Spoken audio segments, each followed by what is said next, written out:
Hi and welcome. Okay gang, what we're up to today? Well, today we're going to be looking at matching skin tones.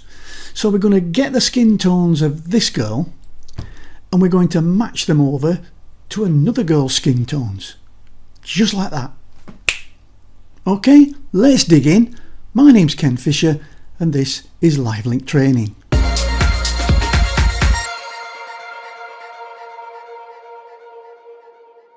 Okay, let's dig in.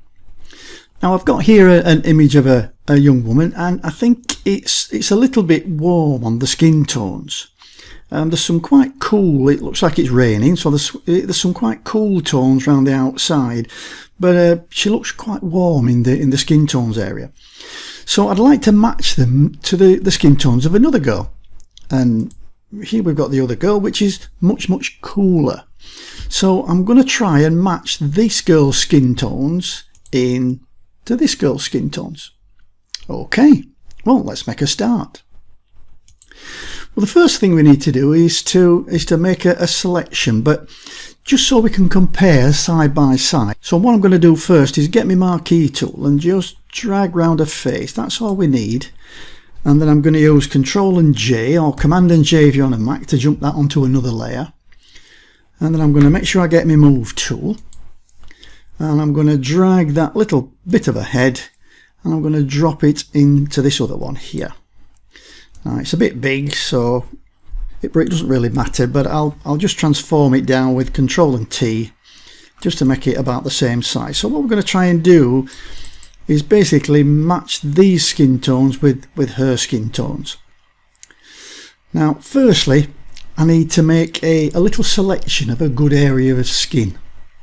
So I'm going to zoom in a little bit. I'm going to do that with Control or Command and plus. And then again, I'm going to use my rectangular marquee tool. And I'm going to find a nice area of skin. And I mean one that's not got all blemishes on or it's not got a lot of hair come across it. It wants to be a fairly consistent piece of skin. So we'll look at this one like the cheek area. So we'll do something like that. That seems pretty good. And then Control and J again to jump that to another layer. So if I turn off those other two layers now, you'll see that what I'm left with is basically a portion of skin. And what I'm going to do with that portion of skin now is blur it with the average filter. And what that's going to do is mush all the pixels together and give me an average value for the colours in that skin tone. But I don't want it to take notice of anything that's going off around the outside, so I need to put a fence around it. And I'm going to do that by making a selection. So if I hold the Control or Command key down and then I click on the thumbnail here, it'll put me a selection back round that. There we go, we can see the marching ants. Now anything I do will just be taken into consideration if it's within this selection area, which is what I want. And then I'm going to run the filter. So I'm going to go up to the filter menu, I'm going to down to blur, and I'm going to go down to average. And if you just watch, you'll see that it's now it's consistent. What it's done is it's averaged out all the tones. So I'm going to press Control or Command and D to deselect that. And now I'm going to do exactly the same for this other young lady. So let's turn this layer on. And I'll do exactly the same. What I'll do is I'll get my rectangular marquee tool and I'll find a piece of skin that I think is pretty, something like that's pretty consistent. Yeah, I think that'll do. And then we'll Control and J or Command and J again if you're on a Mac to jump that to a new layer. And then I'll get my move tool. And I should be able to click and drag it. There we go, yeah. And I'll just make that a bit bigger with Transform, Control or Command and T, and I'll just drag it out that size. That looks pretty good. And now I can turn the others off for the minute. All I need is these two. Now this one, which is the warmer tones, I need again to run the average filter on. So I'm going to make a selection around it. And then I'm going to go to filter and blur and average. And again, that's going to blur the heck out of it, and it give me an average tonal value. So I'm going to press Control and D, or Command and D, to get rid of that selection, and we're ready to rock. So what we need to do is to transfer these tones into these tones. And we're going to do that by using a curves adjustment layer. So let's just put that on. I'll make sure it goes on the top of the stack, and we'll select a curves adjustment layer. There we go.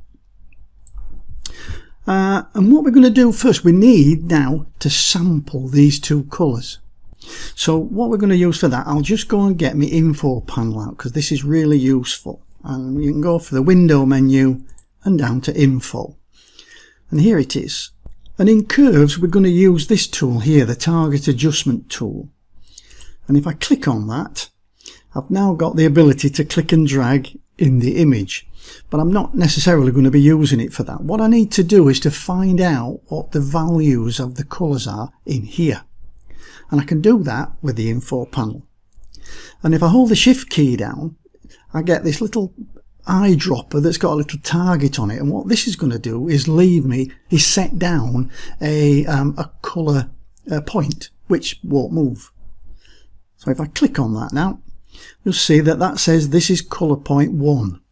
And if I look in the info panel, we've got #1, which is colour point 1. And these are now my input and my output values for that colour. And they're obviously the same because we haven't changed it. But these are the values, the red, the green and the blue values that I need to put into here as the output values to match the colour, to make it the same. Does that make sense? I hope so. Right, okay. So what we're going to try and do is exactly that. Now, what we need to do is to be able to find out where all these colours are in here on the curve. And we can do that by holding the Control key down and the Shift key down and clicking on this colour here, on the warmer colours. And if we click that, if you look back at the curves dialog, it doesn't look as though anything's really going off.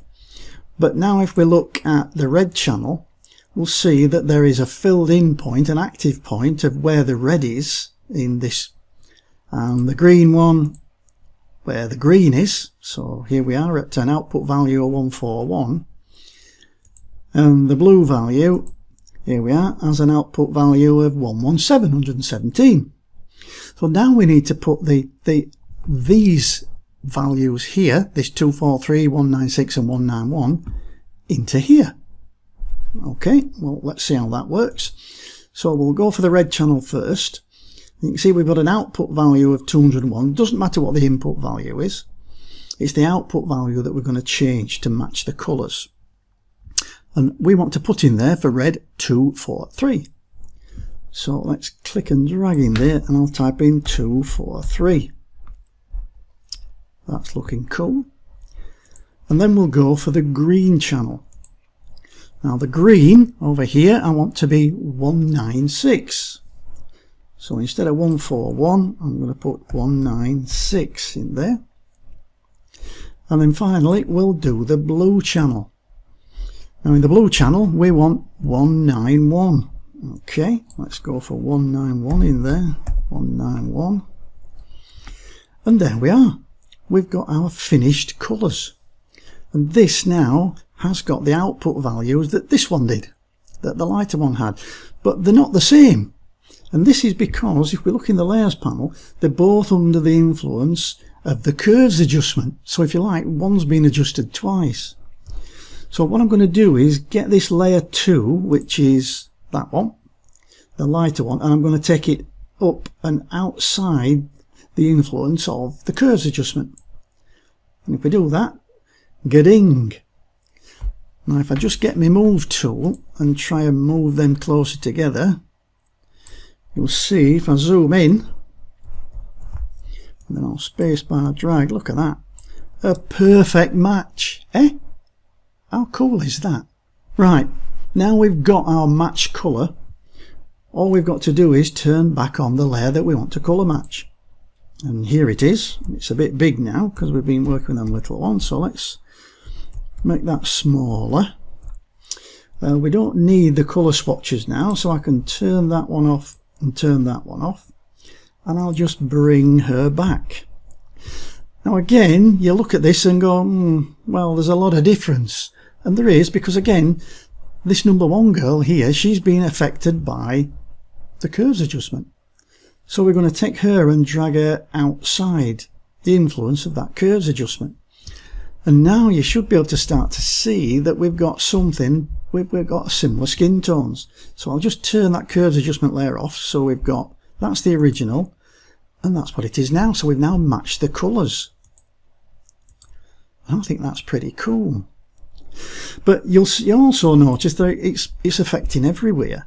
So I need to try and limit that effect. So what I'm going to do is use this mask here. We've got a mask on the adjustment layer. So how can we make a selection? Right, okay, well, we'll try colour range first, see if that works. Oh, just a minute. No, we don't want her in it as well, do we? No, so we'll turn the number 1 off. There we go. And then we'll go back to colour range again. Oh, we need to be on the background layer because that's where the colours are. You've not been watching, have you?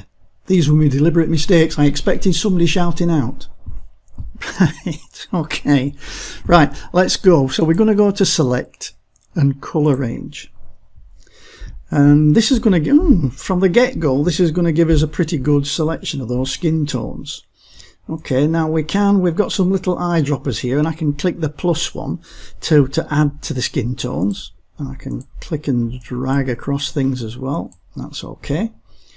And if there's any areas here that I want to subtract, I can try and subtract, but if they're very similar in tonal value, basically it might just take the skin tone. So I'm just going to click a little bit, but seeing that this is a mask, I can always deal with this later. Just click a couple of times. That's not bad. It's taking the hand away a little bit, but yeah, no, I think we'll leave it at that for the minute. Although I'll just try and click a little bit of a plus in this corner here, say, yeah, just to fill the side of that face in. Yeah, I like that a little bit better, and maybe just try there. Right, okay, so we'll leave it at that for the time being. And now I could use the fuzziness and the range. Now the range basically brings in everything from around it, quite harsh, and the fuzziness is basically like it's like a feather, I suppose. It brings in the closest pixels. We don't want any of them. We want the minimum we can get away with without compromising what's going on in the face. So somewhere like that I think is pretty good. And then we're going to click OK. We've now got a selection. So I'm now going to click to make the mask active, which is the mask that comes with the curves adjustment layer. And I'm going to make sure black is my foreground colour by pressing the X key in this case because it was in my background colour. And then I'm going to choose Alt and Backspace to fill from foreground colour.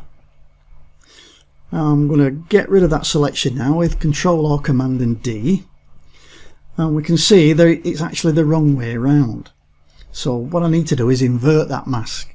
So I'm going to use the keyboard shortcut Control or Command and I, and that's going to shoot things in reverse. So you can see here now that, okay, I've got some little edgy bits here that I can figure out. I can actually mask them out using this mask here. So let's have a look how far that goes. Well, that's pretty good actually. I quite like that. So let's bring the original girl back, and you can see what we've actually done now. Just zoom it in. We've matched the skin tones of this young lady with this young lady. I think that's pretty amazing stuff. Let me just switch that on and off again. So we've gone from very, very warm to very cool, which is a really good match for this. Well, that's it for now. That's it for this episode where we've been matching skin tones using the curves adjustment layer. I do hope you found it useful.